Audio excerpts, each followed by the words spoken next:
Hi, and welcome to Wednesday Excerpts. I'm Toni Shiloh, and I'm going to be reading an excerpt of my newest release, In Search of a Prince. I want to thank you guys all for the social media love yesterday and the well wishes of my book birthday. And so I thought it'd be a great time to read an excerpt from chapter one. It's not starting at the beginning of chapter one, it's at the part where Brielle and her mother are sitting down and her mother is going to share that Brielle is a princess. So here it goes. This is the mother speaking. As you know, we married one weekend. She swallowed. Pure spontaneity and an occasion I still marvel at. It was totally unlike me. We got a license one day and said I'd do the next. Mom exhaled. I was so happy until he died, I said, breaking my silence. I knew how the rest of the story went. What would life have been like if I had known him? Growing up, I'd make up reasons he was away, preferring imagined dreams to the truth of his death. I'd pretend he was a spy who needed to save the world from imminent doom, even an astronaut studying the heavens, or simply away on a visit to his native country, unable to come to us for whatever reason my mind could conceive. My mother had never taken me to see his birth country, and the desire to visit remained a constant one, but a teacher's salary wasn't conducive to world travel. Actually, no. I blinked. What? I was happy until he sat me down in our 500 square foot apartment to tell me there was something important that I didn't know about him. My breath hitched. What did that mean? Why hadn't I heard this part of the story before? His full name was Naidi Tayo Adebayo. My mother took a sip of ice water. Then her eyes met mine, piercing me with their sorrow. And he was the crown prince of Aloro Ile. My breath whooshed out of my body. Time slowed as my pulse pounded in my ears. I stared at her, trying to gather my wits. Are you saying my dad was a prince? Like an heir to a throne type prince? I forced a laugh. Surely she was joking. Instead of the mirth I wished for, she simply nodded, gaze somber. That can't be right. You wouldn't have kept a secret this big from me. Would she? I swallowed. Did he even really die? Tears sprang to her eyes. Yes, baby. But let me back up to that moment in our apartment. She shook her head, her brown hair swaying against her shoulders. I was livid when I managed to move from disbelief to realizing he was telling me the truth. She pressed a hand against her forehead. I gripped the napkin in my lap.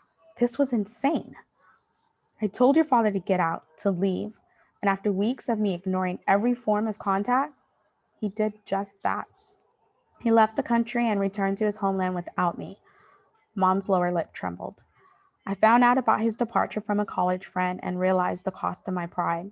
I called the phone number your father had left for me, hoping we could work things out. Only his father, the king, answered.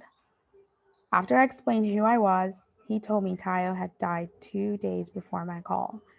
Her voice broke and tears spilled down her cheeks. My heart ached.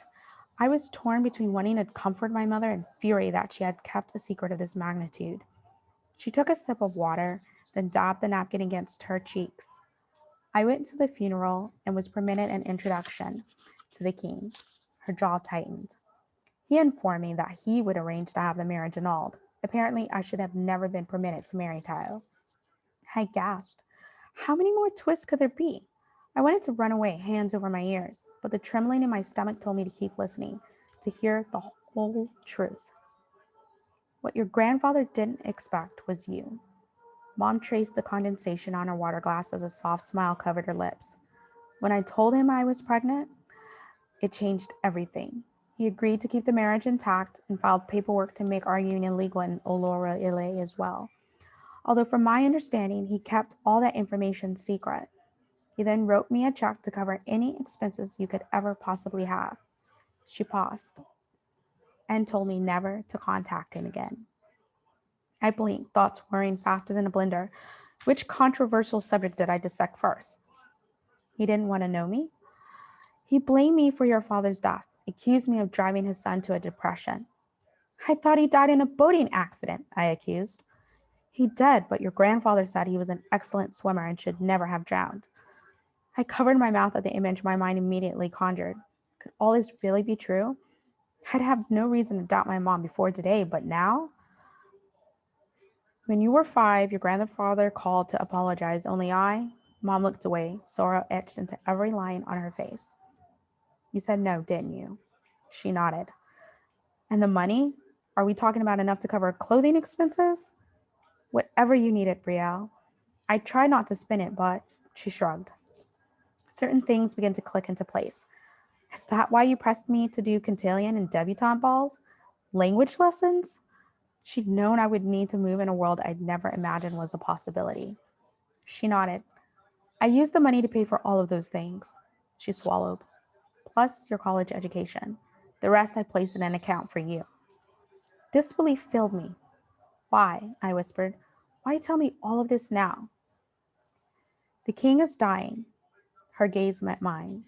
And you are the heir to the throne. So that's the end of my excerpt. I hope you guys are enjoying reading about Brielle as she discovers what it's like to be a princess.